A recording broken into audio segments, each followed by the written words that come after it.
ಸುಮಾರು 8 ಗಂಟೆಗೆ ಸುಮಾರು ದೆಹಲಿಯಲ್ಲಿ ನಾನು ನನ್ನ ಮಿತ್ರರಾದಂತಹ ಅನಿಲ್ ಝಾ ದಿಲ್ಲಿ ಶಾಸಕರು ಕೂಡಿ ಒಬ್ಬರ ಸ್ವಾಮೀಜಿಯವರ ದರ್ಶನಕ್ಕೆ ಹೋಗ್ತಾ ಇದ್ದೀವಿ ನಾವು. ಅವಾಗ ಪಕ್ಕದ ರಸ್ತೆಯಲ್ಲಿರುವಂತಹ ಒಂದು ಡಿಸೈರ್ ಕಾರು, ರಸ್ತೆ ಡಿವೈಡರು ಮತ್ತು ಡಿವೈಡರ್ ಜೊತೆ ಗ್ರಿಲ್ಲನ್ನು ಹಾಕಿದ್ರಲ್ಲಿ, ಆ ಗ್ರಿಲ್ಲನ್ನು ಮುರಿದು ಈ ಸೈಡ್ ಎದುರಿನ ಸೈಡ್ ಬಂದು ನಮ್ಗೆ ಇನೋವಾ ಕಾರಿಗೆ ಡಿಕ್ಕಿ ಹೊಡಿತು. ಅದರಿಂದ ಕಾರದು ಪರಿಸ್ಥಿತಿ ನೋಡಿದರೆ ಭಾಳಷ್ಟು ಗಂಭೀರ ಇದನ್ನಾಗ್ಬೋದು. ಸಾಧ್ಯ ಇಲ್ಲ, ಅದಕ್ಕೆ ನಾವು ಪೂರ್ವ CCTV ಚೆಕ್ ಮಾಡ್ತೀವಿ, ಇಟ್ ಸ್ಪೀಡ್ ಹೆಂಗೆ ಬಂತು.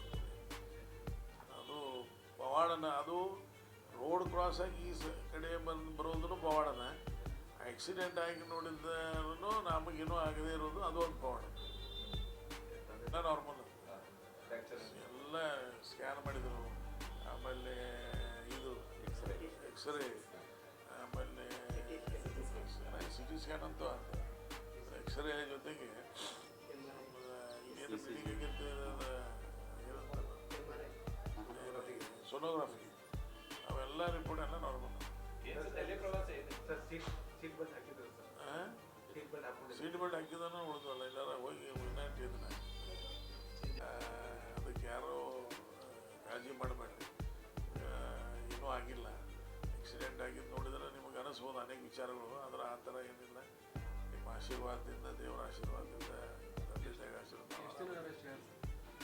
ಅವ್ರು ರೆಸ್ಟ್ ಹೇಳಿದ್ದಾರೆ ಒಂದು ದಿವಸ.